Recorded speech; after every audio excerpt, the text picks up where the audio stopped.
Why? Okay. Oh, that was... Okay, roll back that up. That was cruel. That was actually cruel for me. This, I genuinely don't know how long that lasts. That 2 battery just went to 1 bar, so we'll have to phone it back up. All right, cool. Oh, it's been a while. Yeah, it has been. Okay. Okay, need a flex. What were the things we do? Hello and welcome everybody, and what? Let's try that again. Fucking hell. No, we got it. No, we got it. Okay. Hello there, everybody, and welcome to another episode of a post-film podcast with myself, Mikey. And me, Ken. Yay! So it's been a very long time since we've done this. We're just warming back up into the world of talking about films now that life has afforded me an opportunity to do so. So welcome back, everybody. And me also. You know, yeah. I mean, I don't just sit... I'm not like that girl in Audition who just sits by the phone rocking, waiting for it to ring. No, you're more of a dad in a sack that eats for puke. Yeah, no, do you know what? Fair cop. Yeah, fair cop. Yeah. So welcome, everybody. We're just going to talk in a little bit of detail about our experiences having just watched Ready Player One. We're straight in the car after the cinema, and we are going to talk...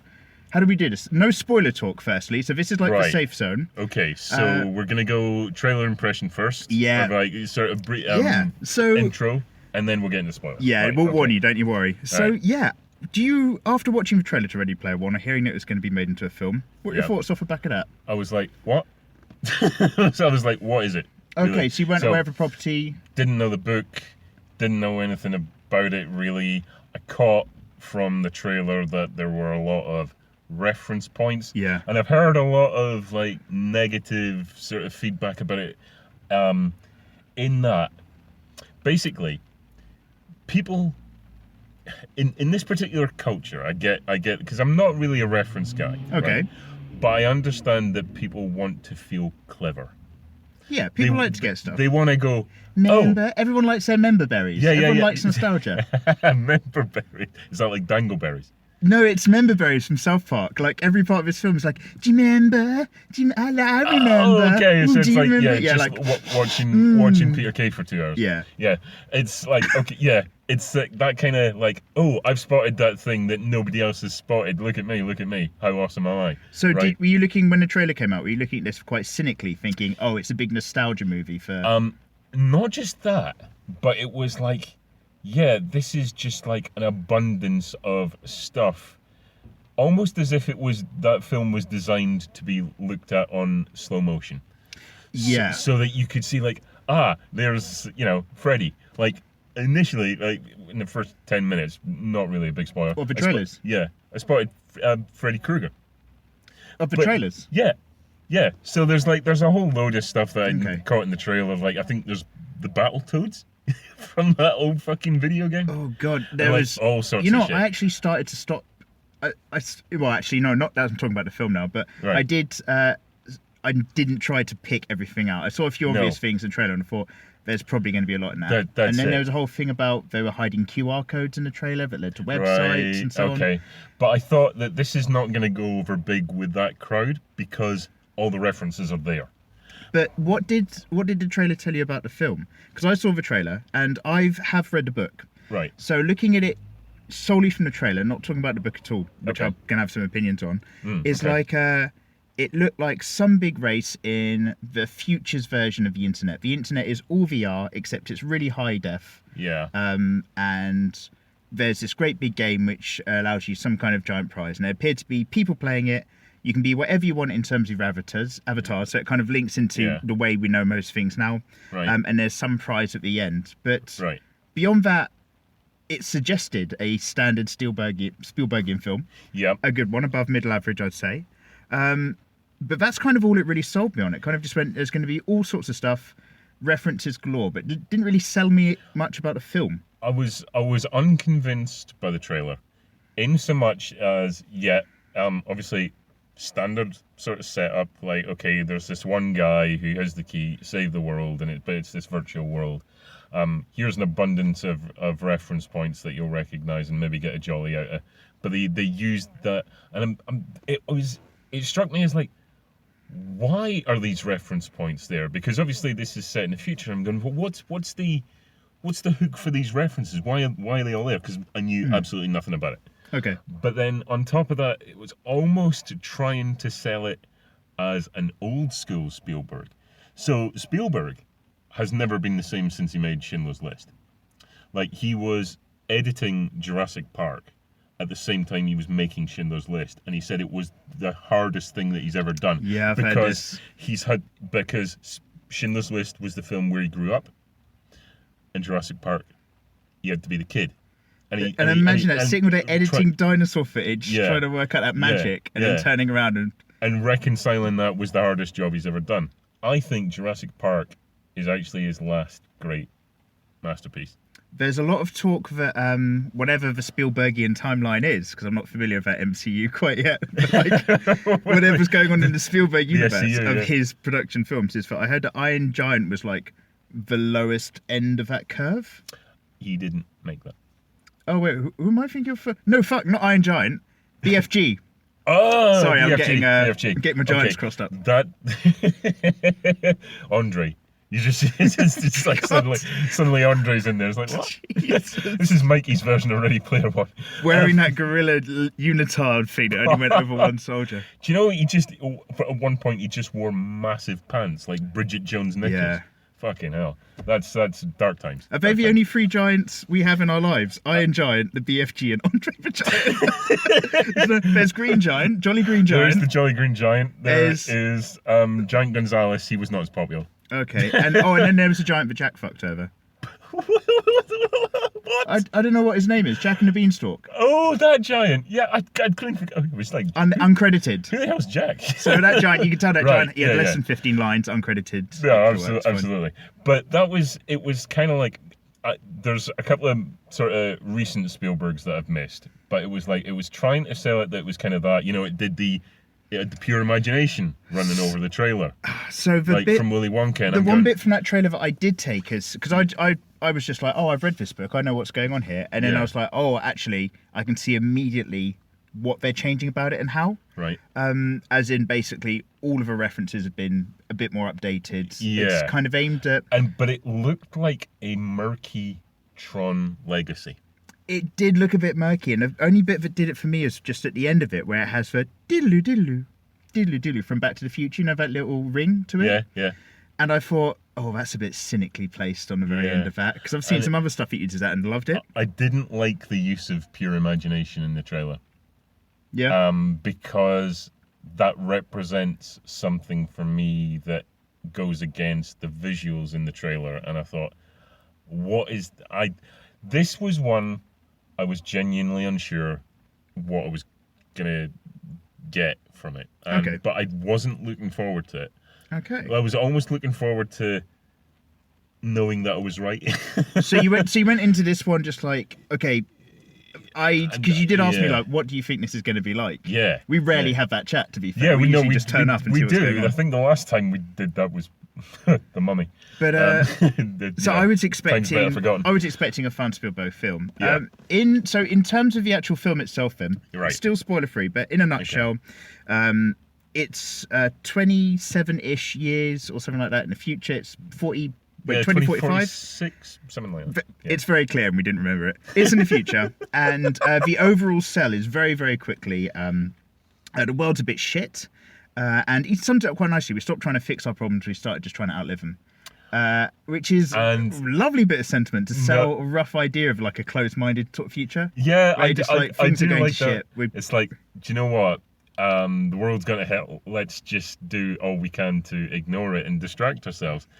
And so in this environment, how pertinent. There's the VR version of the internet, and everybody goes on there. You see, everybody lives their alternative lives on there. It's the place to be. Nobody fucking stands around and looks out their window anymore. And nobody's into that. The pulp.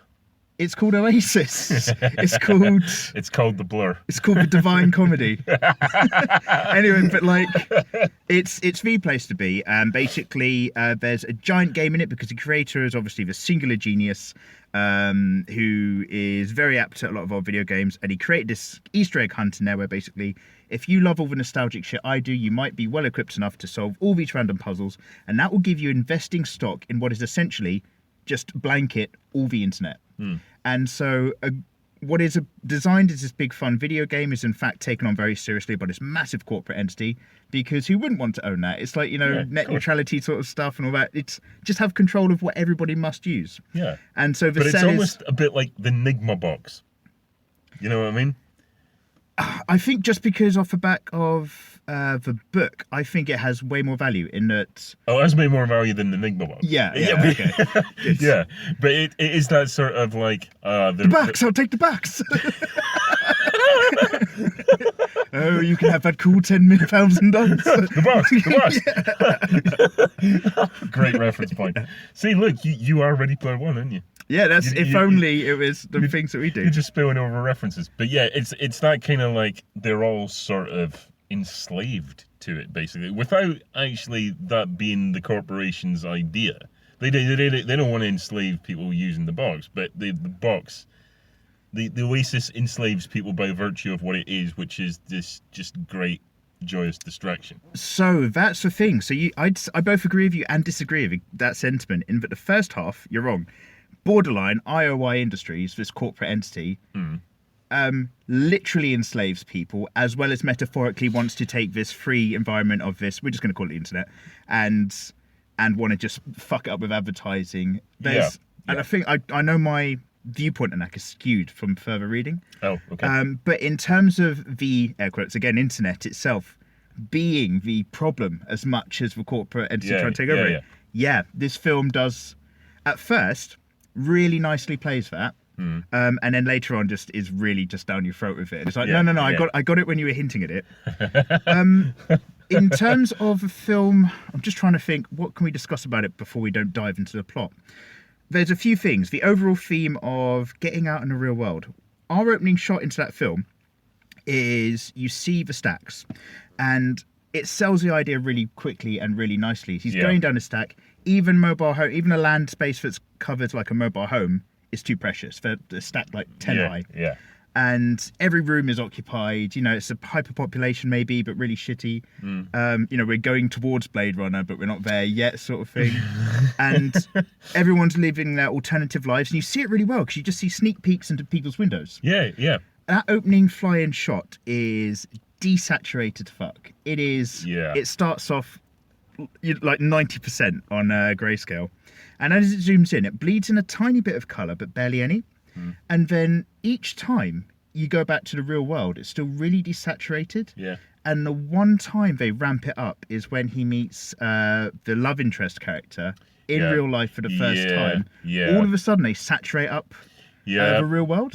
That's as in like all the magic and the worth is when he actually does start, because he sees it as this great, this interesting place, and all of a sudden he sees the real world as this really colourful environment when there's somebody in it that he's interested in. So visually I was like, that's a thing that Spielberg will do in a film. He knows how to take what is in the book, and short of getting into descriptions and spoilers just yet, but he knows how to take what is in the book, a list of cool things that you might remember from a kid, and the book is a lot of lists of cool things. And he knows how to turn that into visual storytelling, and he knows what bits are worth translating, what aren't, which are great. I don't necessarily agree with all the choices that he made in it, but that's why I went in feeling confident enough to say I think this is going to be an enjoyable film, because Spielberg is still behind it. Spielberg at his worst might be Spielberg coasting. I don't necessarily think that's going to give you a bad film experience. It just might not give you a great one. Yeah, I get that. I feel like he's like in his sort of pre-Jurassic Park period, say up to Jurassic Park, Spielberg at his worst was accused of being very saccharine. Very, like, the sentimentality is like, leaking out the frames. You can really, it's like saturated in sentimentality. At his worst now, I feel he's kind of maudlin.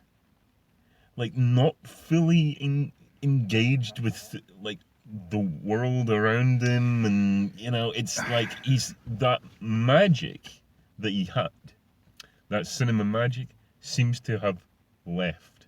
So that's a really weird thing, because I reckon this film, so just as a quick summary before we get into spoiler talk, I went in hoping for an enjoyable visual spectacle kind of film where you just kind of go along for the ride. That is exactly what I got. Okay. I do recommend this film. I enjoyed it. I don't think it's like, an amazingly great film, but if you want to go in and just see some like cool stuff, and I'm not talking about stuff where you're just like, this is visually distinctive or it's a style, but in terms of like an adventure, it rolls from A to B, it hits all the standard beats in this, quite nice little future environment, pops you out at the end. Yeah. You've watched the film, you've got a bit of energy. It's a good viewing experience. I disagree. Excellent. So let's anything that's non-spoilerish that's worth just mentioning, like because I kind of just Thanos does not appear. Thanos does not appear in it. There are no MCU properties, oddly enough. No Star Wars either. Other than a mention of a Millennium Falcon. Yeah, you know what? When he said that, yeah, I was like, so the Millennium Falcon just isn't a copyrighted. The first, so there's a bit in it, obviously. Actually, so let's just say this in the book.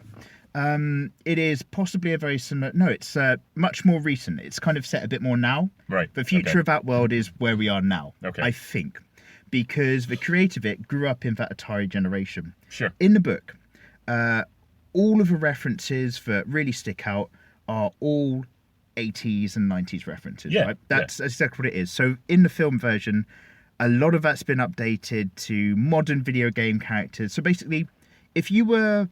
And I'm going really vaguely because basically I'm in my 30s, mid, and so for me, my first awareness of and my 30s, first mid.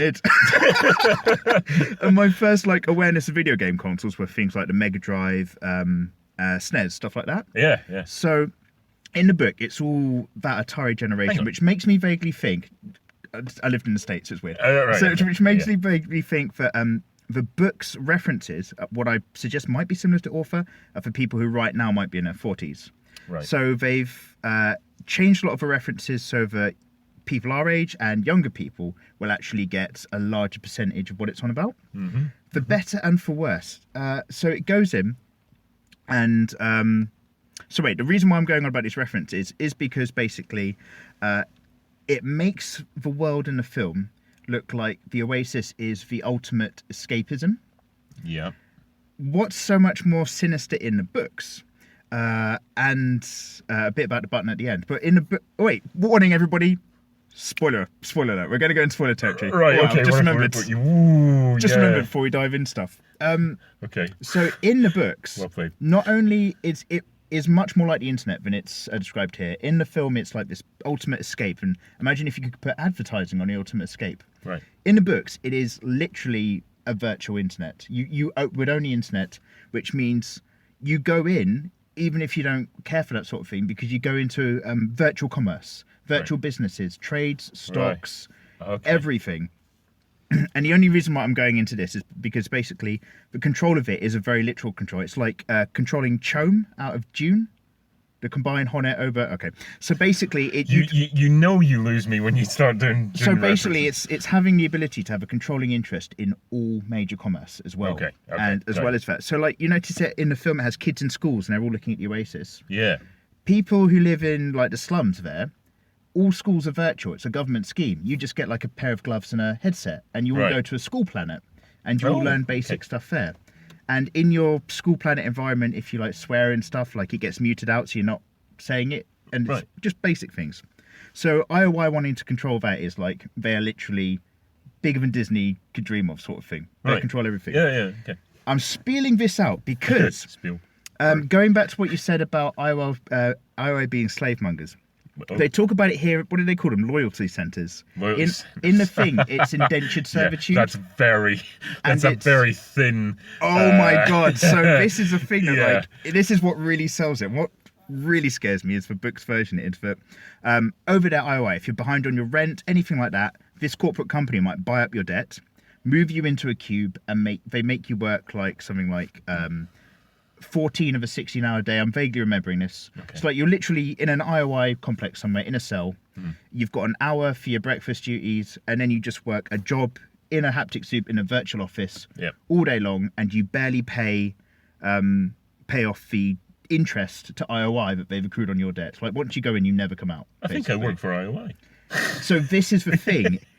When they put you in those rooms and they put you in the suit that you can't take off and you're forced to wear, and like if you literally like you take off your headset or you swear, you get fined, and now your debt's bigger That's it. And you're gonna right. so like you're fucked. Yeah. Okay. The job they make you do there is you go in and you're in a contact center. Holy shit! So you put on the virtual headset in your prison, and you're in a virtual cubicle. Oh my fucking god! You can't not take the next call, and you just do it, and you're just an admin job. You're tech support for IOI, and you sit there. And so you work 7 hours, you get a break, work another 7 hours, you get your 1 hour before you fall asleep, 7 days a week. That terrifies me. Do you remember when we came out of downsizing? That thing where he goes into this like utopia, ends up working in a fucking call center, and I said that is the subtlest horror film I have ever seen because of that exact thing. So I'm glad they stripped that out because I would have had a very different experience watching that. Because in that they're just like, you need to place bombs in this big thing. No, you don't get forced to be like a slave laborer in the exciting world. You're like on the intranet. You're not in the Oasis when you're in a contact center. Right. Whoa. Really fucking dark awesome. stuff. Okay, right. So that made me fall in love with it. There's a lot of tune sway on a book. Any popular book is always going to be the case, but I will nutshell it and say I love the ideas. I really enjoyed the adventure book-wise. It still has all the right kind of... It's very different from the film in certain places. Yeah. The beat and the heart of it are the same. Okay. The games and who does what is all a bit different, but the core thing's there. So whatever, make it better to make it visually interesting. I really don't mind for that. Not necessarily very well written, but the story itself is engaging enough and enough. You know, at the end of every very short chapter, something bad's just enough happened that you have to read the next chapter. Right. I thoroughly enjoyed it as a book, just as I thoroughly enjoyed this as a film. Okay. Doesn't stand up to too much scrutiny. Enjoyed it enough, start to finish, to be like, yeah, that's fine. Fair enough. Yeah. Okay. So that's all I wanted. I just wanted to talk about the idea of the prison hell that we have. Thank you. Thank you for bringing that up. A big deal. And wow, Jesus, yeah, I'm really glad you brought that up. Just as a bit of context. So they do the basics. Here's an Akira bike, but let's call it an Akira bike. Let's say what you're seeing as well. Okay, don't ram it too far down my thing. The DeLorean, great, you've got the properties, blah, blah, blah. Going back to it, when he says the words Millennium Falcon, because we haven't seen any Star Wars shit, the first thing that went through my mind and took me out of the film was, is the word Millennium Falcon not copyrighted? That can only be it. You can't say Star Wars, you can't say you can't, I was going to say Stormtroopers, like somebody already claimed that. Yeah. You can't say Jedi, okay. Yeah. Can't say lightsaber, can't say... But saying Millennium Falcon, it must be just a license. Yeah. He couldn't get the rights. They wouldn't let him have the rights because... They are now so precious about it because we're getting Star Wars saturation. Yeah. And because it's now owned by Disney, big fucking corporate greed. George Lucas is his best mate, couldn't get to use Star Wars. Worth saying that we don't have a problem with Disney here at FilmCram. No, we which technically controls. Don't certain people at the head of YouTube sit on similar boards with Disney people? I mean, other basically, we are looking for sponsorship. For not only we're looking not to get shut down to our glorious overlords at Disney. I for one welcome our new mouse overlords. What's the Zach Brannigan thing when at war and he's just like, I surrender immediately and volunteer for mutiny. That's it. I've never watched Futurama. Sorry, I surrender immediately and volunteer for mutiny. That one's lost on me, I'm afraid. I've never really seen Futurama. Is this going to be a battle of let's not go there. Let's not do that. No, it's not. But basically, very saturated outer world. When you go into the film, all the colour kicks in. A lot of blues, a lot of murk. Yeah. So that a lot of your character references in the background are often shapes and profiles, which is I don't mind. I did think that the opening race scene and fucking look, if you're so. I've just been working out how to frame this. What they nail really nicely in one of those scenes is the corporate fucking arsehole for that main guy who works for IOI, their frontman. Who, you'll remember, is the director guy in Rogue One.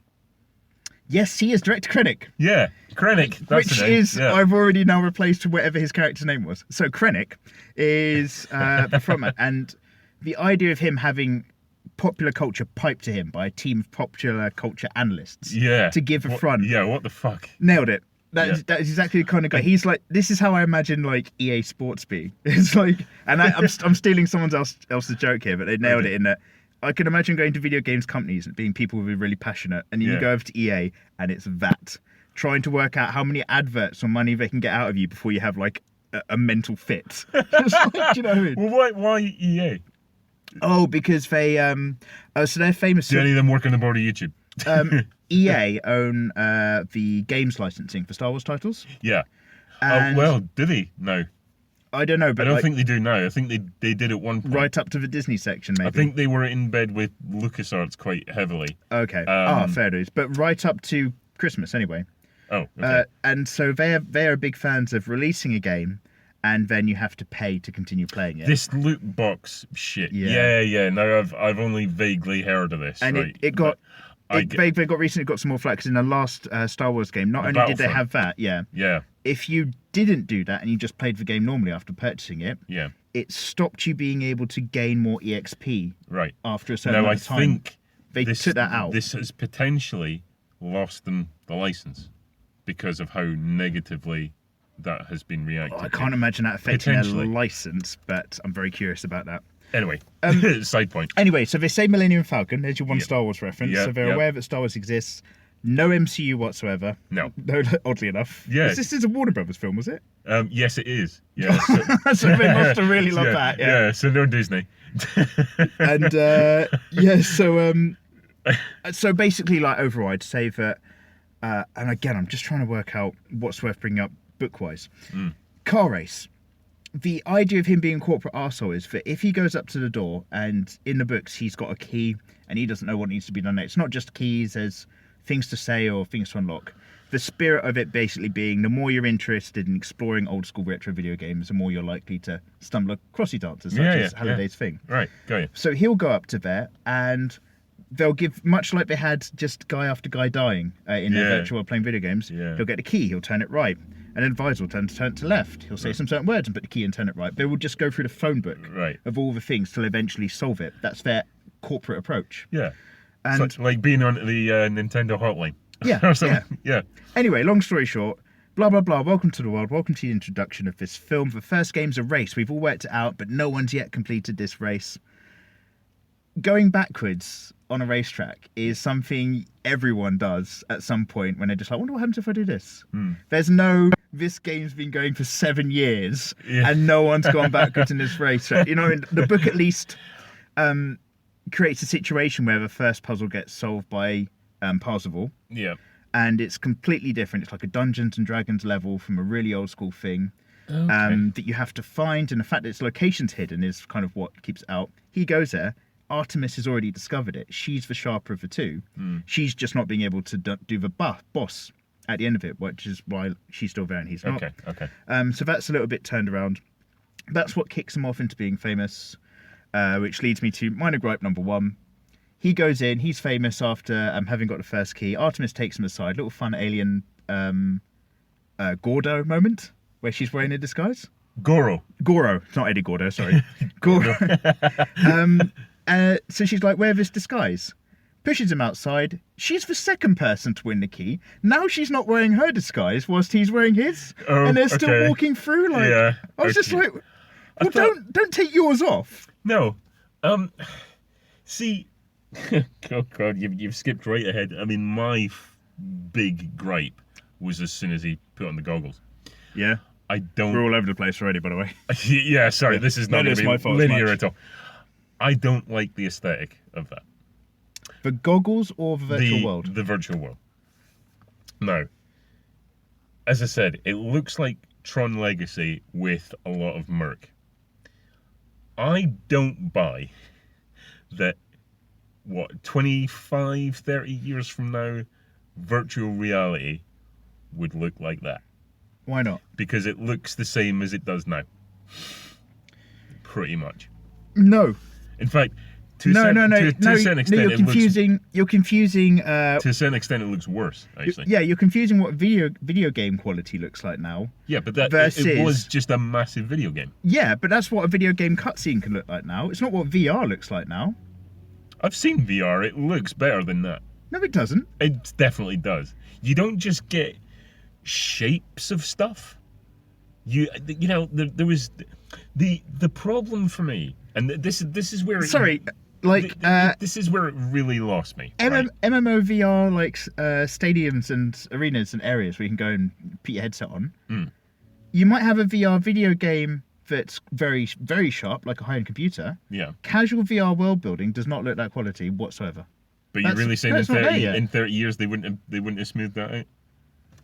No, but okay. So this is the thing: is that, and again, I've got pre-built assumptions. The nature of Halliday's world. If you go to the corporate place, it's not going to be an exciting virtual version of New York, which realigns itself whenever the race is on, sort of thing. It's just a corporate building, which looks like a corporate building. The free roaming fun elements, you've got your Doom planet in the film where everyone fights. Yeah. In the kind of source material, it's endless galaxies worse. And the whole idea is that you can take something you love and have it built out. The whole idea is that it is very much a video game. It's not trying to look real. In the books, it's not trying to convince somebody that it's real world. It's better than that. So it is a more fluid place. Why then? Which cancels out the whole VR headset fake out later. Yeah. Now this is what was. I was just about to come to that. Why, if it looks like that, can there be allowed for him to assume the avatar of a real looking person? So that is where that's a film moment. It's not in the book. No. Okay. Because in the books, when you've got a fucking headset still strapped to your head. You know if you've taken it. Whereas this guy seems to forget that he can feel the weight of the helmet on his thing. I mean, I know he's in his virtual chair, but... Yeah. So yeah, like, they get his password because he's a prick and he leaves it on his post-it note. Oddly, I didn't have an issue with, like, their avatars that they picked, because that was very like, yeah, this is a video game. But it's when they shroud all the reference points in murk as well. So the DeLorean was pretty clear. I mean, that, looked near as damn it like the DeLorean. Yeah.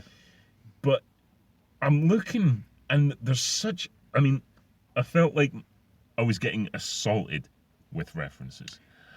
And it's like, this is too noisy, and everything looks the same for me to be able to pick out clearly what anything is.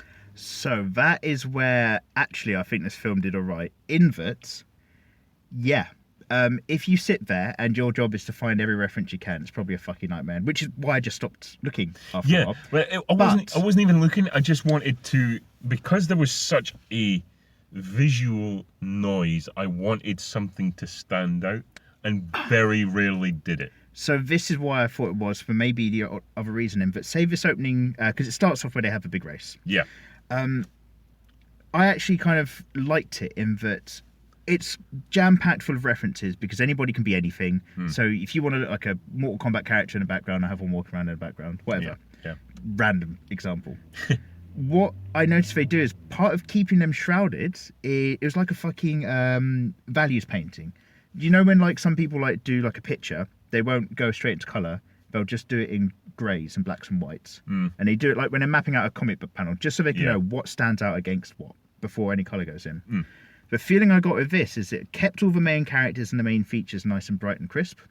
It had to have a world of references and basically loads of shit going on in every background scene, but it murked them all out so that you could still see the flow of action for the bits that mattered. So like when they're driving, I couldn't tell you roughly where they're going at any one point, but when all the cars are going over a ramp because they have to land on the thing, and then a dinosaur comes when they get into the city, or a King Kong is like paralleling the race before it jumps towards the Empire. Yeah. I knew where everybody was. I knew that the King Kong is kind of not quite in a race yet. Now it's actually in a way. Yeah. Because it's only focusing me on like the track for this particular scene. Sure, there's a load of grey cars getting smashed to oblivion and all the time in the background. Yeah. But all the crispness is on the points of focus for the film. And the only reason I feel good enough to sort of say, I reckon that was necessary and good, because it led you with the main characters instead of getting you stuck down. Yeah. Is because I thought, what's another example of that done badly? Yeah. The last Transformers film, where loads of grey shit was smashing into loads of grey shit, and you truly had no idea what was going on visually. I get that, but I think Spielberg is much more controlled in terms of his camera work than Michael Bay. I think if Spielberg had directed Transformers, you would know what the fuck was going on. Maybe. Who knows? Do you know what I mean? He's a more... But you're saying you didn't feel like you knew what was going on in this one? I didn't... Well, it was a kind of toss-up between didn't really know and didn't really care. Okay. And that was my big problem. It was like, I cannot engage with this. And it was weird because it's like, you're talking about, yeah, okay, so the T-Rex stands out. And it's obviously the Jurassic Park T-Rex, right? Yeah. It's definitely because, the JP do you know T-Rex. why it's definitely that one? Yeah. You do? Yeah, because it looks like the JP T-Rex. Another thing, I can't quite remember what this is, but it's something along the lines of, I knew it was that T-Rex because it makes the T-Rex roar from Jurassic Park. Yeah. Because the T-Rex roar in Jurassic Park, they used animal noises, they used a lion roar and put it through like synthesizers with other stuff. Yeah. And I vaguely, like if I Google this, it's probably wrong, but I think Warner Brothers own the licensing of putting a big cat roar onto dinosaur footage. I kid you not. The idea That's very... So this is the thing. So okay, I didn't know this. When they made like some dinosaur documentaries, the BBC did, like this is years and years ago, and they put loads of money into it. It was the next thing after they did really well with all their space documentaries and physics shit. Okay. They animate a load of dinosaurs, blah blah blah, and they weren't allowed to put like a lion roar on top of roaring fucking dinosaurs because they like that's like a fucking... Is this true? That's a copyright thing. I think so. Basically, in this, it does the T-Rex roar, and I was like, "That's for proper T-Rex." That's the proper roar. I'm not going to Google it because we're recording on the phone. But basically, it needs something huge to stand out. Yeah. So the T-Rex is there. King Kong is there, instantly recognizable. Later, you get the Iron Giant. You know it's the Iron Giant, even though he's shrouded in the same sort of murk. It's like, that's the Iron Giant. Because it looks like the Iron Giant, and he's big enough to stand out. It does rely on properties that have really clear silhouettes, really distinctive silhouettes. And that's the problem. The rest of it was not as clear. Because it wasn't as big in the frame and didn't stand out as much. And what you get is just a lot of, like, grey blur. Towards the end... where they all come running over the mountain as backup sort of thing. Yeah, I agree there. But what I'm saying is that none of that shit mattered. It's there for you if you want to really look into it and get something extra out of it. Yeah. But none of that grey blur mattered. Of course not. Some other cars smash up. The T-Rex is important because it's a big feature in a track. The King Kong's important because he's going to come in at the end later. You don't have to follow every bit. You know what the rest of them can get lost in grey blur because you're not focusing on them. It was like watching someone else play a game. To a certain extent. How do you mean? Like it's all of somebody else having the fun? Yeah. And you don't quite follow it because it's not quite important to follow it? Yeah. Okay. You get that? Yeah. Yeah. Okay. So that was one big gripe. And the thing is, it was weird because it was, you saw the Amblin logo at the beginning, right? The Amblin Entertainment logo. Okay. With the ET moon shot. Really? Oh my god, I must have been miles away. I swear, like my brain only turned on the moment we had the tracking shot into. Oh wow, okay. No, yeah, they've got the old Amblin Entertainment logo, sort of redone for the modern era. But yeah, you know, ET flying past the moon, right? That says something to me because I grew up on those films, and it's like it's almost marking it because I don't think that logo has been used in a long, long time. That's the first time we're talking decades. And bear in mind, though, part of the selling point of this film is that, like, it's all about, visually at least, it's all about nostalgia. I get that. That's its focus. But I don't think this film was made for me. Somebody who knows that period and who has lived in that period, because, how can I explain it? I don't think that logo has been used for decades, right? And it suggests a certain something to me. It suggests like old school Spielberg, right? Whether it's his films or stuff that he produced that he's well regarded for, like the Goonies or Gremlins or stuff. He obviously had some sort of hand in it, but he wasn't taking the reins. But it's like you associate him with that kind of stuff because it feels very much like his sort of playground. Yeah. You know what I mean? And I'm going, what I wanted from this was for it to feel more like. Did you ever see? God, this is not a very good film at all. But in terms of reference point, What Dreams May Come. No. Okay, so it's a film. Robin Williams. No, I'm only thinking now Field of Dreams. That's the only. If you build it, they will come. They will come. Robin Williams has a bit of farmland. Okay, no, go on. I'm all ears. Oh, you Universal Soldier now. No, I'm thinking the farmland where he's gonna cut it down to make the pitch. Right, okay. Because he hears the whispers on the leaves. Right, yeah, no, got you. So no, he his wife. I can't hear you, Robin Williams. You're not building it loud enough. Is that too meta? Gotta cool down. What the hell was I saying? Sorry. So Field, another Field. No, yeah, Robin Williams Field. Nothing to do with Field. Yeah. Right. Okay. So. What Dreams May Come, Robin Williams. Yes. Right. So his wife dies. No, I have seen it. Yeah. Is this where... No, he dies in a car accident, and then she commits suicide. Oh no, I haven't seen it. Okay. No, it's a trip through basically heaven and hell. Oh, I have seen it. Yeah. Okay. Yeah. I'm back. But it's like heaven is inspired by, because she's an artist, and it's inspired by her paintings, and every like stage he gets through represents another one of her paintings, and it's like almost like the colours are bleeding. Yeah, I remember he runs through like the gouache field, and yeah, visually quite, nice looking, but a dull as fuck film. When I started picking up on all the reference points and stuff, I mean, obviously the trailer put me off, but what I wanted from this, given the pedigree of what it was that kind of thing within the vibe of 80s films. I wanted to feel like, but they don't do that. I guess this is a digital thing. Okay. Because you cannot replicate that in digital. You're right, not to hold it.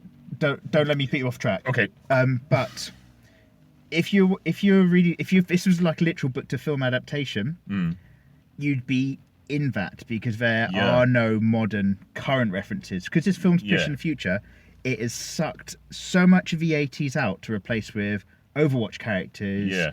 A lot of video game stuff from our generation. An army of Master Chiefs at the end, I noticed. So, so you're absolutely right in that it does put up the Amblin logo. It's prepped to be this big nostalgia trip for nostalgia 80s, because that's so marketable now. And the book was massive on the 80s, but this film visually needs to read with such a young audience that they won't go to the cinema because they want an 80s nostalgia, like maybe our gen will. Yeah.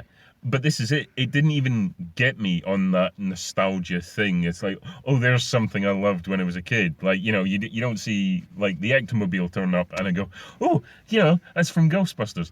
I'm like, this isn't for me. This is for somebody who is either way older than me or way younger than me.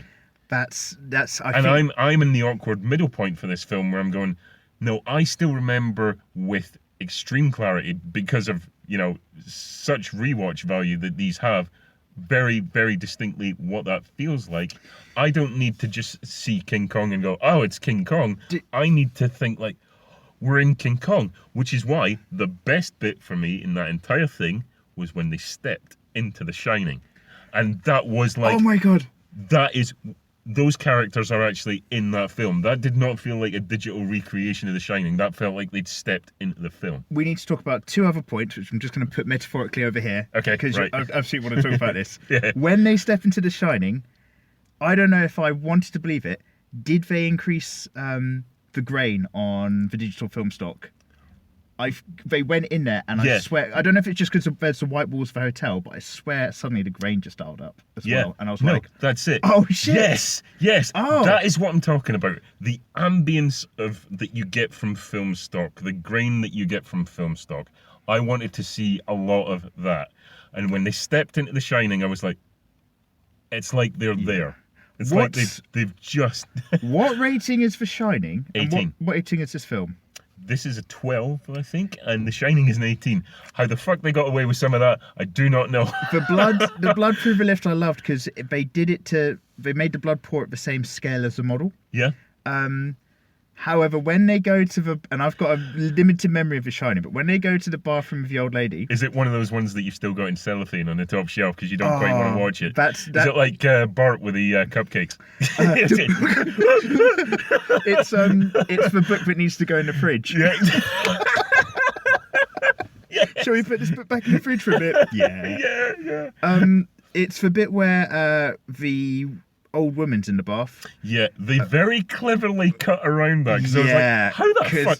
When she goes in and it's got a green bathroom, I was like, because they're in the house for like moments, but it is very much like, ooh, they have nostalgia themselves in. They are hitting like the high points of that film. And then I remember like the old woman in the bath is very similar to when the guy gets all the toxic waste from RoboCop. It's in the things that I saw too young, and I don't want to think about it. It's a dark patch. It's a dark place. I was like, they're not putting one of Mikey's dark places in this film. I don't believe it. And they very cleverly like edit round because it can be this world, but the nature of Oasis is that if you want to imagine a variation, that's exactly, and this is going back to what you were saying earlier. Yeah. The whole point, it's not in, the Oasis isn't designed to be, at least in terms of the text, it's not designed to be, where they just end up in limbo in Inception, so they build pristine cities. Yeah. That's not what the Oasis is. The Oasis is the aggregate, but the Oasis is the aggregate imagination of an entire society. So it's the old and the young, and you are going to get a city that's a city that is vibrant but also moves around and isn't reality. Constantly in there. None of that would sell as being real. No. I would expect a different quality of graphics if they were trying to implement a real world event. Right. Yeah. I think they do have a different quality of graphics when they do have in-world stuff. Although those drones were all a bit lazily animated. Yeah, those were a bit piss. Just have a tracking camera shot or stick a drone in it. Don't worry. So I forgive all of that. I think that's fine because it's not trying to be. But you've nailed it in terms of what you said that response was, because this is what I was getting at about our ages earlier. In that, in the book, it's aimed at a generation that's, I would say, 6 to 8 years older than we are. And when you say you got a feeling that it had a load of references for stuff that was before your time and a load of references stuff that's after your, like, are being on the nose of what's popular right now. But not even that. Like, the references that I knew were not aimed at me. So this is what because I'm getting I knew them. Is that in the book it's all old, and in this film they've kept a few of the older ones below our generation, and they've whacked in a load of stuff that's happening right now, but we're not necessarily into anymore. Yeah. And very much there's that disparity. So in the books, so the second key in the books is the film War Games. I've not actually seen it. Horribly enough, but I do know it. So you would fail at the second key in the book, because the idea is that Halliday's invented this game, which has obviously been taken very seriously by a corporation. It becomes actually a life-threatening situation. All about stuff is nostalgia and his best feelings from that generation. What was really good in the books and was really good in this, whatever you think of how it's written, is that he's tried to make the most fun out of his personal nostalgia, and all of the real value comes from his friendships and like the love he never had, sort of thing, like love lost. Great, well done, you've nailed it. Stop ramming it down my throat at the end, but you've got it. In the second key is you go up to a War Games machine, and then you're in the film War Games. You're the protagonist, right? And so you're in a protagonist like a video game, so it's like a first-person view. Whatever character is in the first of War Games comes up to you and says the opening lines of the film. Right. And so if you say the opening lines back on time, on rhythm, you get like bonus multipliers or the point track up. Got you. If you don't say the right lines or do the right actions, you lose points. Okay. So it's very much the essence of living nostalgia is the entire surface level point of the entire film. Okay. And it does, in the books, keep it in an 80s world, and it does saturate with this environment, because every certain stage is very much in this, it's got its its niggles and its kooks, but it's very much within a certain film.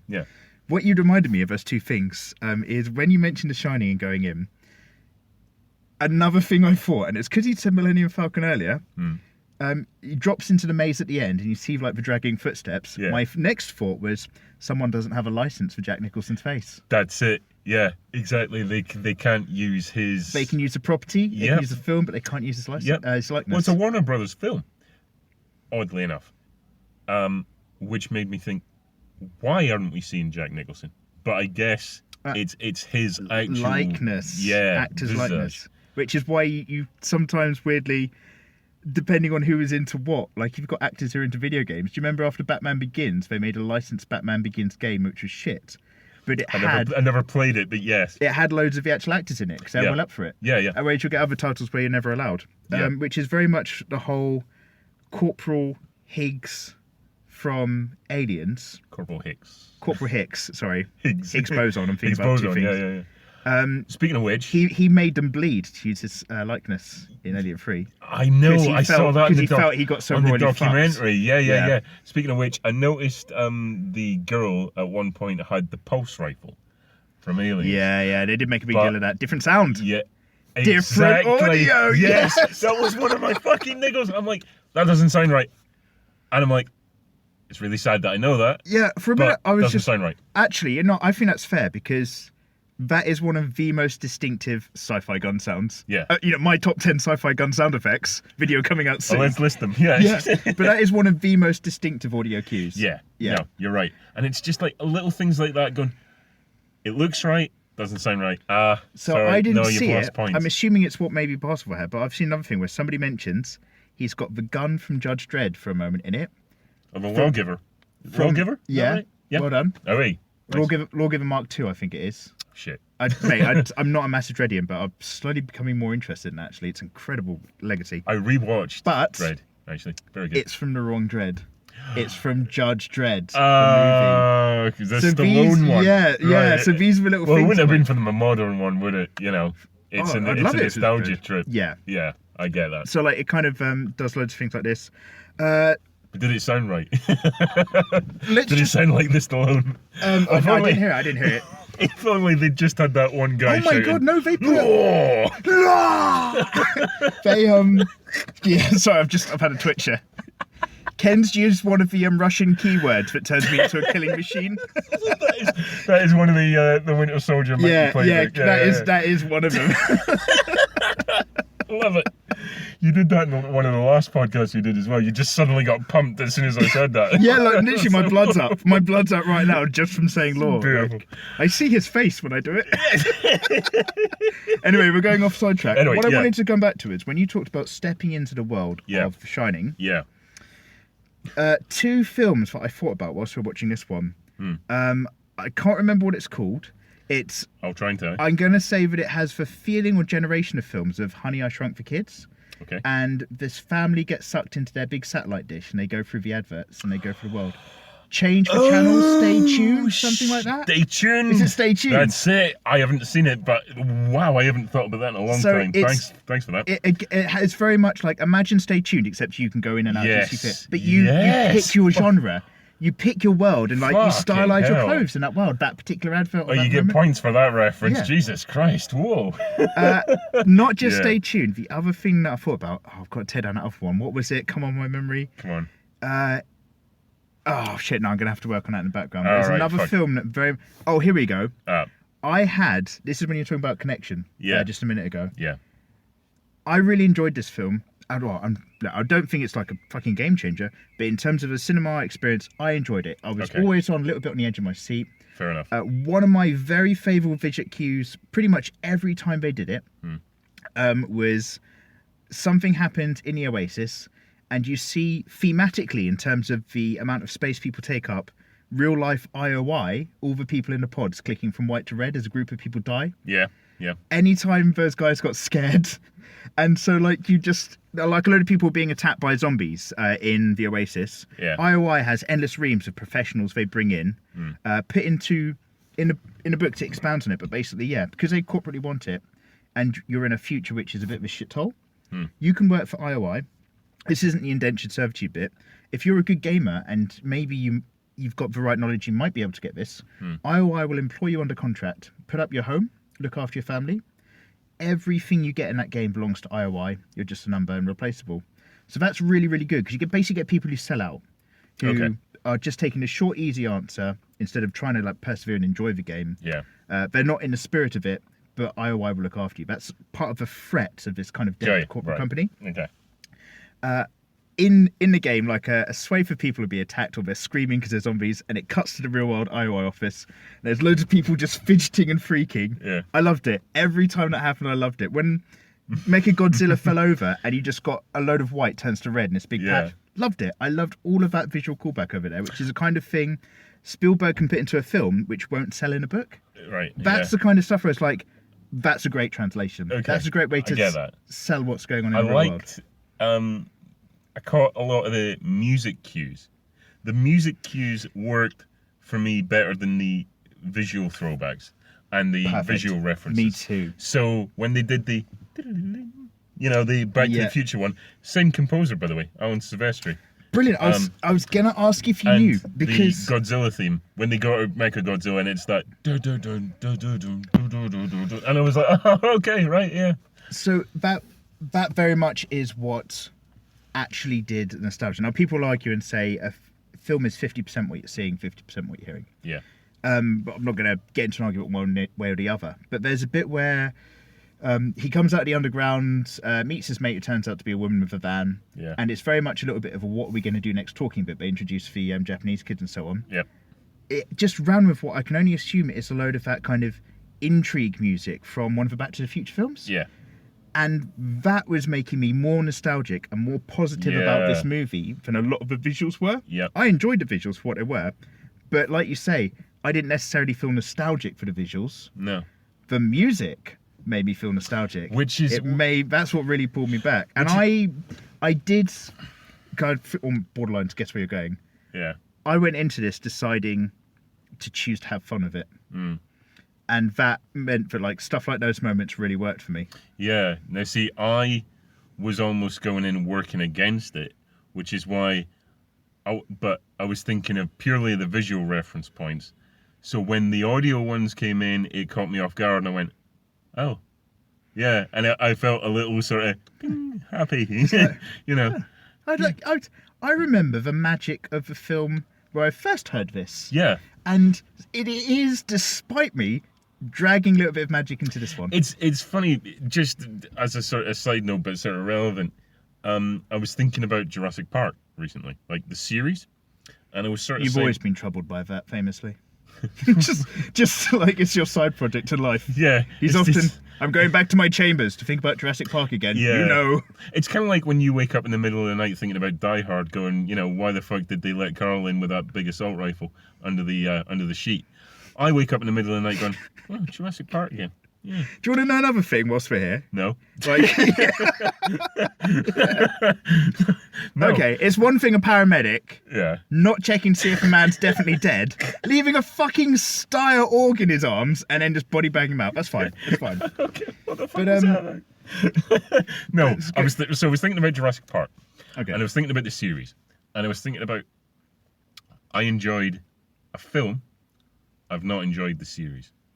But I've been composing for the other podcast that I do. Oh yeah. Oh, awesome. A soundtrack playlist, but I've been trying to think of ones that are not the standard ones for instance, I don't have the Star Wars theme in there. Everybody fucking knows the Star Wars theme, and I've been trying to think first of all, not Danny Elfman's main Batman track, but Danny Elfman's Into Deeper Darkness track. The Batman theme is in there because it's one of my personal high points. But where possible, I've been like, no, what do I like? The soundtrack's great, but it's Deeper Into Darkness, I think, later on in the track. Descent into Mystery. You always get that wrong. Oh, thank you. Where he's got Michelle Pfeiffer in the car after the thing. Kim Basinger. That's absolutely what you said. That is the soundtrack highlight for me. Yeah, no, it is. It is, and I may replace it actually. But what I was thinking about was Jurassic Park, the series, how the music in that series is shit. Because it's either music that's not up to the John Williams par, or it's them using his signature Jurassic Park theme. Sure. And it's like, that's not I think in the last one, in Jurassic World, they have a bit where the kids stumble across the remnants of the old visitor center, and they start replaying the, very softly, the main Jurassic Park theme. Oh, and I'm okay. like, you're trying to trigger nostalgia, but it doesn't work because I'm watching an inferior piece. Whereas, so that's like an example of where audio can totally fail you. Whereas this point, the visuals were not particularly strong, but every time it hit one of those recognizable cues, I was like, I'm liking this again. So this is very much a thing. Weird. Like, it's weird. So for example, kids, I feel like I know what you're kind of getting the essence at, in that we're off the back of the Ghostbusters remake. Like, we are an audience generally that is very, maybe a bit worn out critically of that kind of shit. Yeah. Of the whole drag it back in name brand value. That's an example of where that totally worked against them, because every time they did the Ghostbusters theme, I'm going, you're reminding me of a better film. Yeah. So I kind of feel like cynical use of nostalgia. I think we're just on, and fuck it, people still pay money, so they're still going to make this shit, so it's going to happen. Of course. But I think we're on a cusp, I hope we're on a cusp of where consumer cynicism over the application of nostalgia is going to force people to either do it more correctly or ideally not do it when it doesn't need to be done. Yeah. This film, and I am aware that I wanted to watch a fun film where I didn't have to think too much about it, and that is what I got. Yeah. This film, I felt positive over that, even though it doesn't hit all of the nostalgia beats that the book does. In terms of making an entertainment piece of cinema, even if they had to change bits to make that work, I enjoyed it enough. I did understand what was happening in the race. The crux of the particular clues and stuff I thought were terrible, because in the world that it's built, 110 people would have done 110 of these things now. It's very particular things that hold people back in the book from getting onto these next stages. That did not particularly sell me either, I must say. Yeah. In the book as well, it does, because the only reason you get such an insight into the indentured servitude of IOI is that this whole super unbeatable shield that they've got, where they're holding off from the last part of the game and they're just hoarding it. Parsifal, basically, in the books by now, he's like it's a top level hacker or some shit like this. He's got the best kit. So he makes a fake account for himself, a fake identity, puts that identity 20 grand in debt. So the IOI raid his house, drag him out, put him in there. But he's already had mailed to him loads of, techno shit that's going to help the situation. So he's from the inside on their intranet, fighting from the outside. There's a lot more use of giant robots. All the giant robot references, of course they've updated it to Gundam now. Back then it was like Super Majin Z and all the dress-up giant robot characters from Japanese films. Right.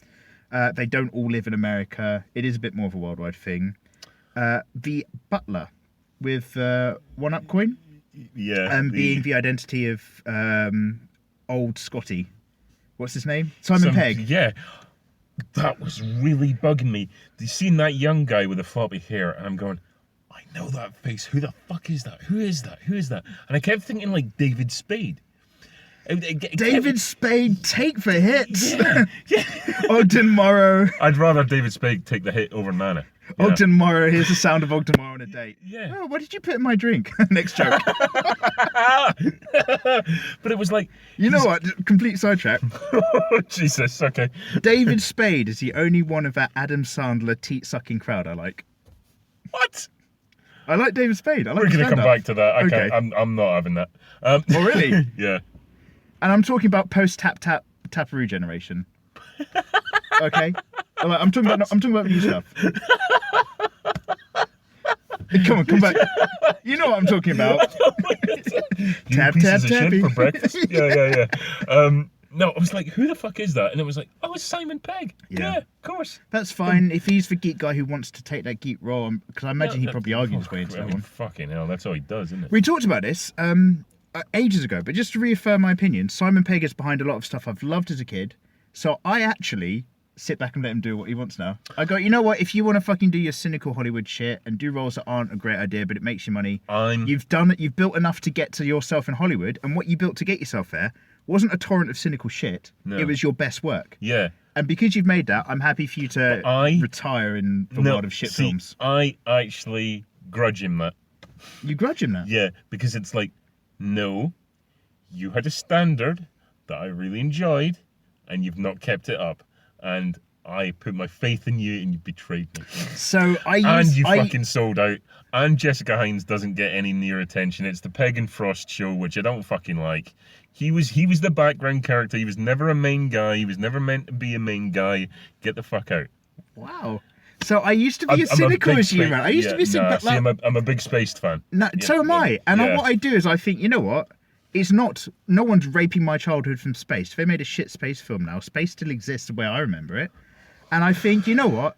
I really enjoyed that shit. Yeah. If you want to go have your retirement in Vegas and do a one-man show, whatever, do it. I don't care. So when I see him in Star Trek and people get angry about that, I really enjoy huge elements of Star Trek. I'm not a massive Star Trek fan because that shit runs deep with a lot of people. Yeah. So when he's in there, I'm just like, fine. If he wants to be Scotty, fine. Yeah. Why? Why don't you care, Mikey? Because he made stuff that I loved and he's already done it. He's got nothing left to prove. If he wants to retire in bad films, let him. If that makes him happy, I don't care. Yeah, but you're not a Star Trek fan because your favorite episode is that one where they talk in metaphors. Oh my God! When the walls fell,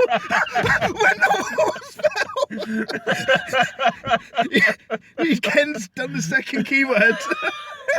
I'm 5 phrases from being a dangerous, Manchurian candidate. I'm feeling it. It's deep inside. The Manchurian candidate. We're in a hotel. No. They've moved the cupboards. There's a separate room. It's Picard and that one alien. It's okay, guys. If you're listening, I'm not gonna make him go full bore yet. No, I need him yet. Okay. when he's outlived his usefulness, then why'd you know so many trigger points? It's so weird. Because you're very easy. You're very easily wound. So what else did I want to mention in terms of film to book changes? So he goes in, he gets something done. You seem to be implying that they've downgraded the smartness of the book, essentially. Actually, no. They've downgraded the reality of the difficulty of the puzzles. If you imagine that this is set for people who are, and this is the whole point. His main character is called Anorak. Proper anoraks. Do you remember how that term used to be used? Yeah. Even before our time. Even before duffel coats. Yeah. So his Dungeons and Dragons character was just a wizard who still wore an anorak and stuff like that, and keeps it very virtual. So all of the how difficult the puzzles were, and the likelihood of finding them without thinking outside the box. Yeah. All very particularly thinking about Ognomoro. That's been dumbed down. Right. But beyond that, actually, no. It's not like it's let a whole load go in a book. But it repeatedly just keeps it simpler for film, which slightly gnaws at me. And again, I'll be honest, I'm walking in with more of a positive attitude than I usually do these days in films. Wow. If it's the right film. In that, they kind of go through this bit where well, let's listen to this famous archive that over the last 7 years, everybody who's hunting the eggs has listened to. It's this chat he's having. Oh, but we're the first people to wait an extra 2 minutes where he turns to camera and goes, by the way, the secret's over here. Yeah, right. Well, no. Or are they the only people intelligent enough to actually hear that and interpret it? And I'm going, I don't really buy that. In the book, it's it's £500 billion worth of investment stocks and control over one thing all of society is now completely roped into. Halliday's life has been ripped to shreds by enthusiasts and professionals alike. There's no hanging around the video cassette for another 5 minutes to see if we catch anything else. Do you know what the thing that kept creeping me out was? The main guy in it looks like a young Spielberg. Slightly more modern haircut, but essentially... Was he the stretchy guy from Fan Stick? What did you just say? Was he the... What Fan Stick? Yeah, Dr. Armstrong. What the fuck was that? What did you just... What did you want? You're freaking out. Ken's going weird. Ken's going a really weird colour. I don't know what you're saying. Okay, the main character in this... Yes. Was he the guy who got the stretchy powers from Stick? The last Fantastic Four film. Oh, for fuck's sake! For Fantastic Four. I'm like, right, okay. You don't know it as Stick. It literally says Stick. No, I was like... Oh, that's what everybody called it. Okay, no, it wasn't. That's Fantastic Four. No, I'm not kidding, man. Fantastic Four refers to the old crowd of like Silver Surfer and all that lot from the early 2000s. Oh god, yeah. And Fant Four-Stick means you're referring particularly to the last one they did. I fucking hate that when they put numbers in words like final destination. Yeah, and that's why everybody. That's why everyone went. No, not for this. Not for this. Or seven. Yeah, set 7 Evan. Yeah, what? Yeah. All right. Okay. I genuinely thought you were losing the plot there. No. That's okay. Yeah. No, it wasn't him. Oh. Oh, good. But great segue. Thanks. Good. Okay. Yeah. No, it wasn't him. But young Spielberg. Yeah. If you see shots of Spielberg when he was like making Jaws, that guy, modern haircut. It's fucking Spielberg. That's weird. He's cast himself. I'll look at some behind the scenes. That's really weird. Two things I wanted to bring up. Yes. It talks a little bit about the whole world of catfishing and who online isn't who you really are. That's not the focus massively of the books any more than it was in a film. It's the focus of meeting. It doesn't really hit on this now. In the books, it made a really nice point, which is something that happens today in terms of companies and businesses emailing each other. In the books, the reason why his best mate turns out to be the reason why she turns out to be a black woman it's because it's not that I realised I was starting the sentence from the wrong end. So it's not that she turned out to be a black woman. She's always been a black woman. That's fine. The reason why she turned out to make her online persona a big guy sounding thing is because today in business, if you have like a cultural sounding name or you simply email another company as a woman, the likelihood that you get questioned and tested instead of getting a response or the work done is way, way higher than if you send off an email and you come across as a man. Right. That's a massive, Okay. and it's like it's an ingrained cultural thing. Yeah. Which is really big. So it touches on that a little bit here in the film, and in the book, but they sort of skimmed over that, really, hadn't they? So in the book, it's little more than a few sentences when he meets her for the first time in a van. But basically, she's like, when my mum worked in an office, which of course a virtual Oasis office. Yeah. She started working there once as a black woman who looks similar the way she does, and then she changed her online persona to a white man, and all of a sudden, promotions started coming.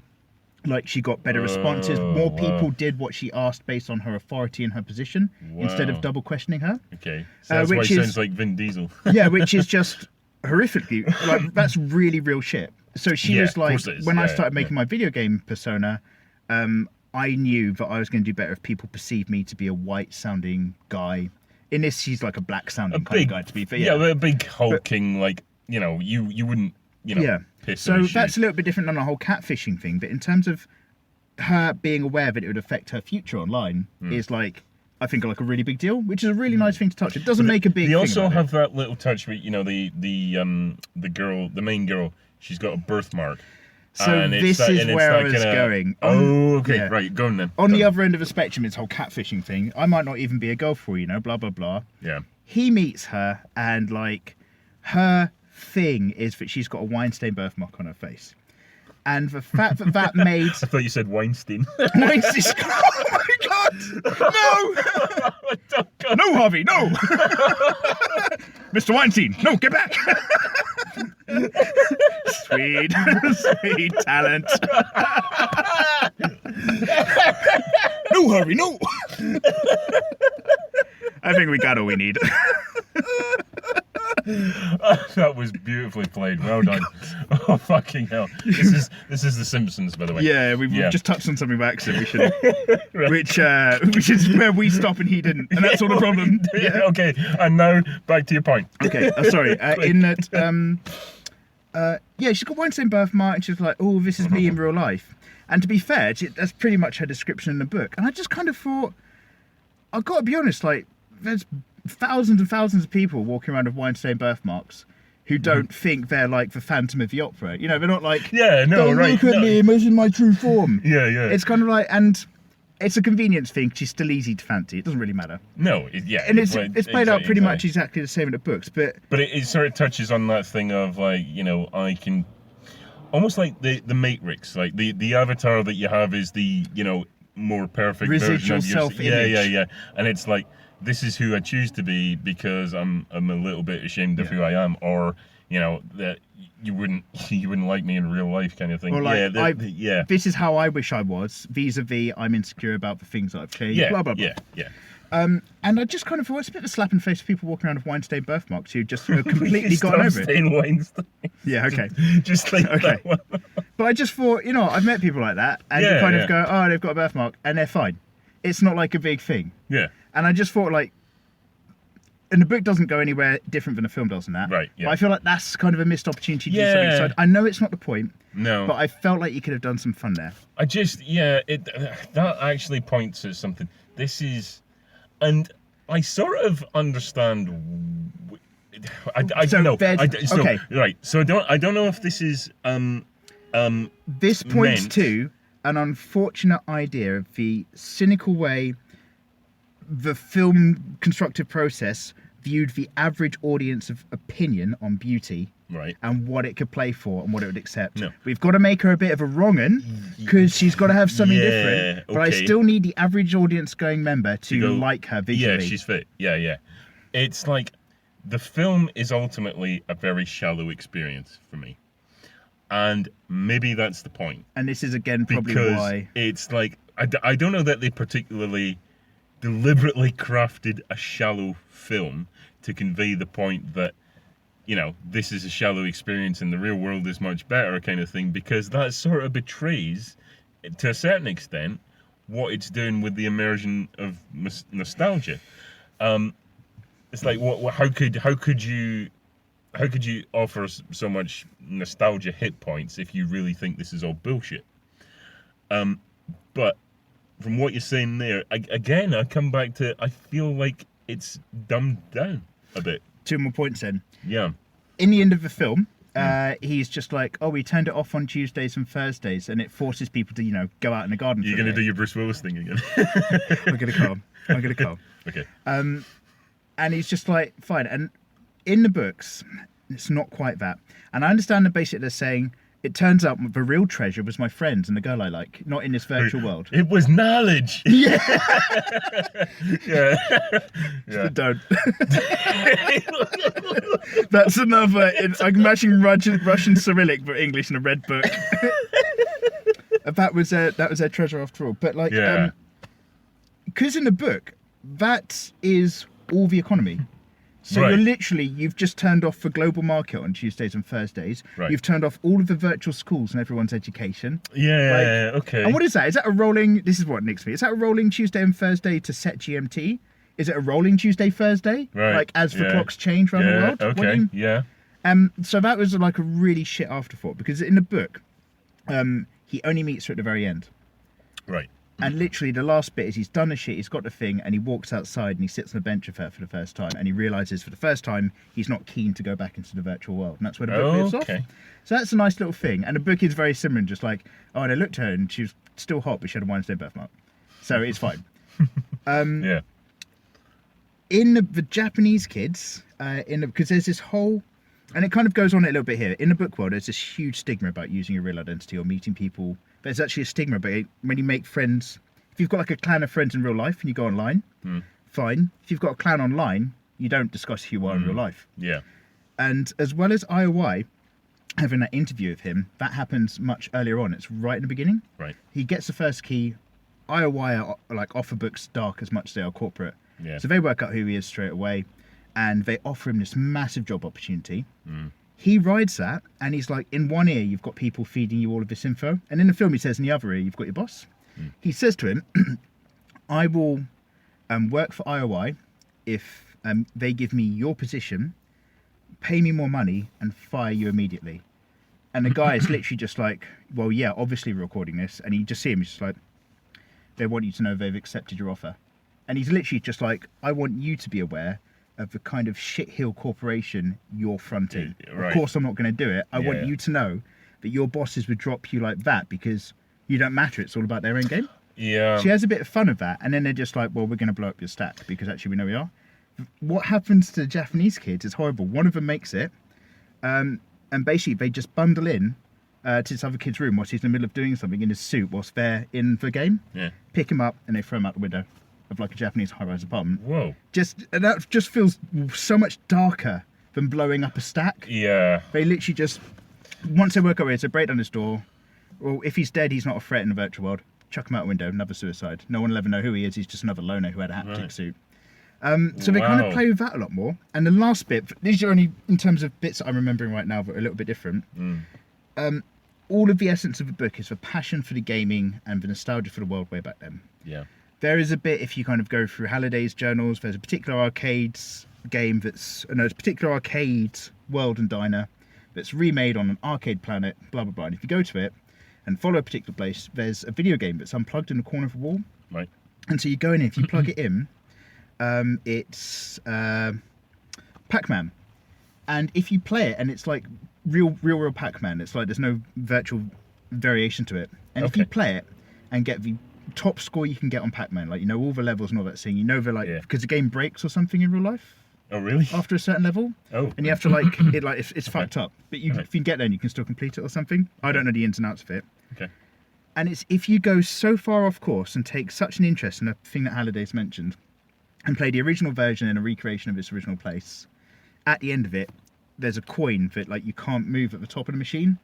And if you complete that, the coin like falls down. And I like that because it's a very personal, like, that's his extra life. The end, they do obliterate everything, but it turns out he's got one up that he never knew he had. Right. So they make this whole Ogden Morrow character a bit of a, I'm the guy at the research thing. Really, you're still working there plugged in 24 hours in your rich life? Yeah. Who is a kind of an ex-partner, super rich guy. He is an absolute recluse in real life. Can't touch him. Very, very present in the online world. So he's the other magician. Except he's not a dead avatar. He's still very much an old guy who's just having fun. So he's got like creator access. He's like invincible. No one can harm him. Nothing's a threat. So like he holds these huge birthday parties every year, and he invites that whole floating disco thing. Yeah. He invites them to his birthday party because they're famous. They're the top 2 people so far on the scoreboard. Okay. And so like he's in the middle of this floating dance floor where he's like this robed old school D&D wizard, like mixing the decks and just having this massive party. And when IOI come, he just like wipes them all out, sort of thing, just for a bit of spectacle fun, as opposed to being a recluse who just turns up at the end and goes, yes, it was friendship after all, but you know, saves the day, sort of thing. You've always been the butler here. Do you know what? You're pitching me a better film. Every time you mention the book, you're pitching me something that I actually might have enjoyed more. So that's the thing. This is why I keep talking about the visual spectacle. Yeah. In the book, so basically on film, and this is a bit, for, again, kind of creates a bit of an issue, it's because they've changed a lot of it to make it, air quotes, more relevant to a younger generation. But basically, on film, they do very well to show you loads of cool shit that people have chosen to have. Yeah.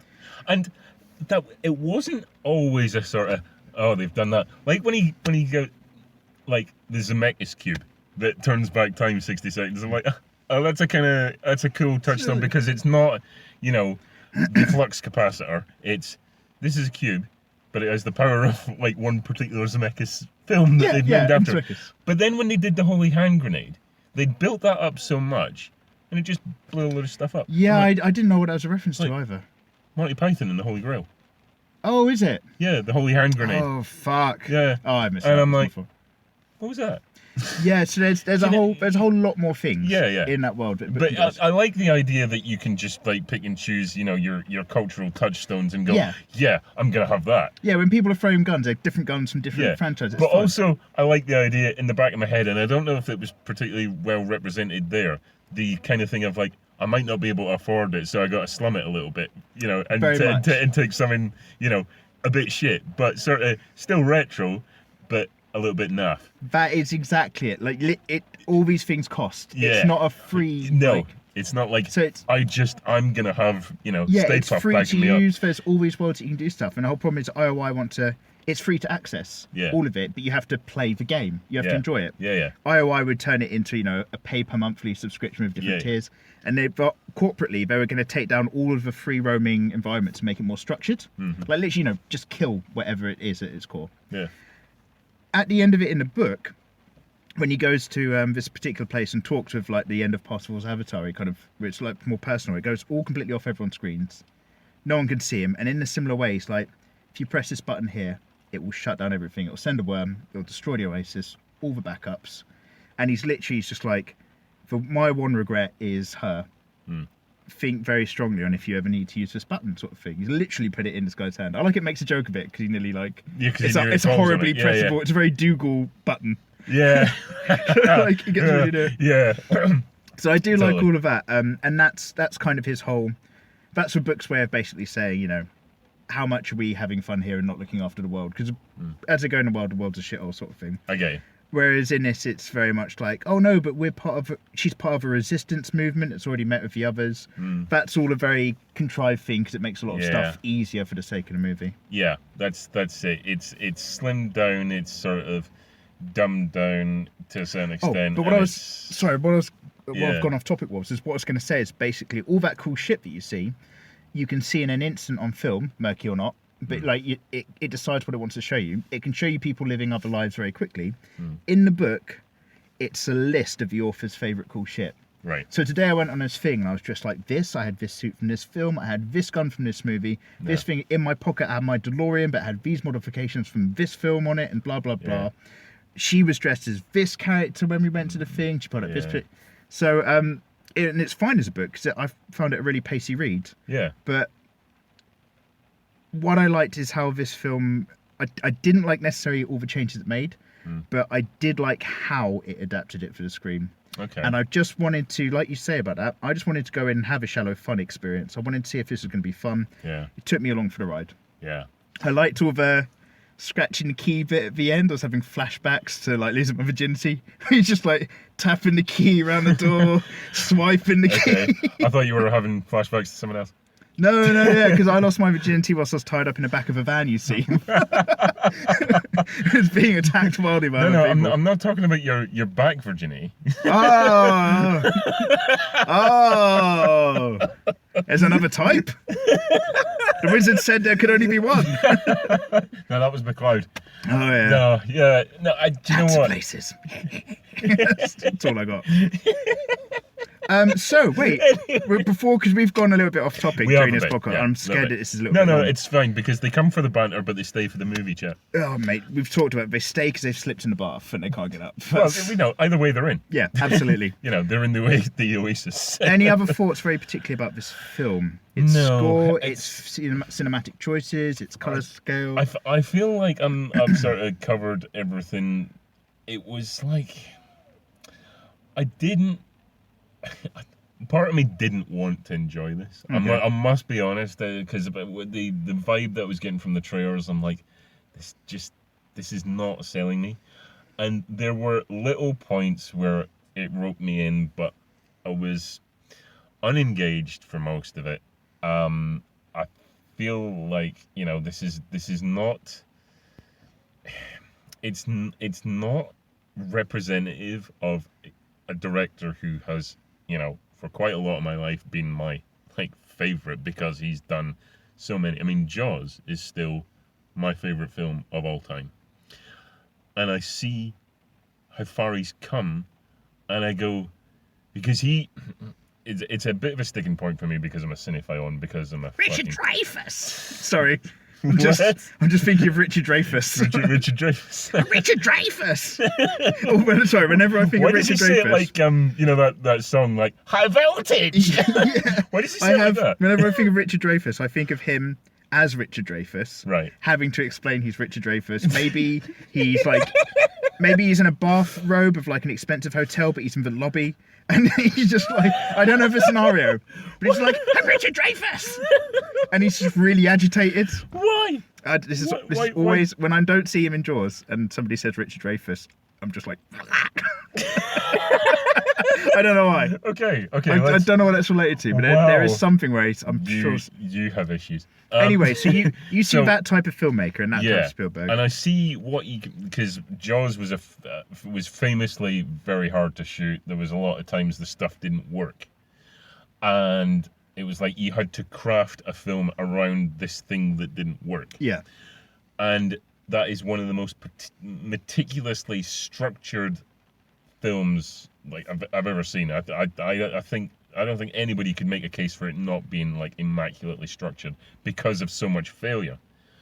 And then you get like Jurassic Park where everything was working in harmony. You had like CGI used to augment real things. Jurassic Park's a great example of people making the right choices for what prop or effect would work for the right shot. And this is just, it pains me to see, and you know, the nature of the story sort of needs it. But then I was thinking of like the last Indiana Jones, where you had like the CGI ants, like the big CGI fire ants or whatever the hell they were. Yeah. And it's like, he slipped. Spielberg has slipped in the bath. And he's now like drowning in digital. It's like maybe too much Lucas influence or whatever. I don't know, because he is his best mate. But it's like, remember when you knew how to make it? Like, my thing in movie making, I always see him as a sober one of that Lucas Alliance. I get that, but it's like, I don't want to see the divide. I don't want to know that that's CG. I don't want to really know that that's practical. I want to go, how did they do that? So, and I never really get that now. And this is just an example, for me, of just digital saturation. And I understand the nature of the story was that it was going to be that, but it's just like, it really turns me off. There was nothing I could grab onto, which is why it was such a big leap when they went into The Shining, and I went, this feels like they're in the film. And immediately I was roped in, and then as soon as they left it, I was like, oh, we're back to this, you know? Yeah, but that Shining scene it's did not feel a quite film real. for me. This is so you wouldn't recommend it? I wouldn't recommend it, but I hold my hands up and say, this is not for me. This was not made for me and mine. Yeah, other side of the line, I guess. Not too far, but on the positive side, I went into this, to be fair, having an entire background of this world in more detail, a bit more fun of it. Yeah. So that when I saw this film and saw what was going on, I already had a whole load behind each character, or at least the world that they're living in, that might have made me fill in a lot of blanks that you're not going to get, that doesn't register about anything, but affects your overall experience as a viewer and what you get out of the film. Yeah. I was pleasantly surprised that things like Transformers and Ghost in the Shell hadn't made me so turned off by excessive graphics that would take me out of the film. Because that's good. The majority of this film's in the virtual world. Yeah. And you know what? I was like, it's serviceable. I was never wowed by it, even in its most stunning moments. But I was like, yeah, it does what it needs to do, and I'm happy by it. I'm not overly put off. I'm not overly sucked in. The references I can get are fine. I'm not beefed up with nostalgia about it, but I like what's happening. The action beats are fine. The talking beats are just kept like enough with something else going on that it takes you to the next thing. I think but my problem is, I mean, Spielberg's sort of later period, post, say, Schindler's List. There is, and this is it. I'm quite looking at this as a film where I understand the world from the book. You seem to be looking at this as how does this sit in Spielberg's? Yeah, I'm a big Spielberg fan. And I've seen nearly all of his stuff now. But if somebody wouldn't know a Spielberg film from another film, and was just like, I want to sit down for some action, what's on this week? Would you recommend it to them then? No, because even outside Spielberg, I could point to so many other examples where the tone would be much more engaging. Yeah. It's the desaturation that you're talking about, so how bland the real world looks apart from that one element where he makes it work for him, how just noisy and sort of clinical the virtual world looks apart from that one bit, and I miss warmth. So I miss warmth in the cinematography. Spielberg, it could have up to Jurassic Park was very, his stuff looked warm. Yeah, it did miss out on a lot of warm examples in the virtual world, but that saturation thing, like I talked about, I get that. Was a clear choice. I thought it was fine. No, it was a clear choice, but I feel like a lot of his stuff post Schindler's List has been sort of dominated by a similar look, which turns me off.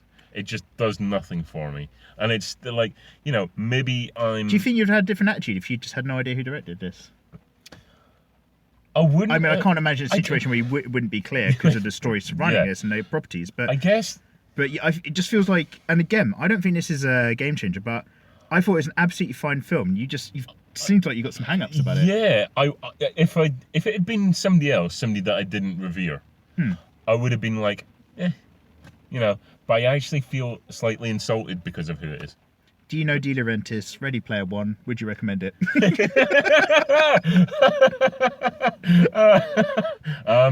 Yes. Excellent. Yeah. Okay, absolutely. well, not for everybody. This is a split one. And thank you very much for listening. Yeah. We've got to wrap up. Yeah, absolutely. So if you've got any thoughts, comments, or questions, don't worry about it. Just keep it to yourself. And we'll see you maybe next time, depending on how we fare. Thank you so much for listening, guys. Have yourselves a lovely week. Thank you. Bye-bye.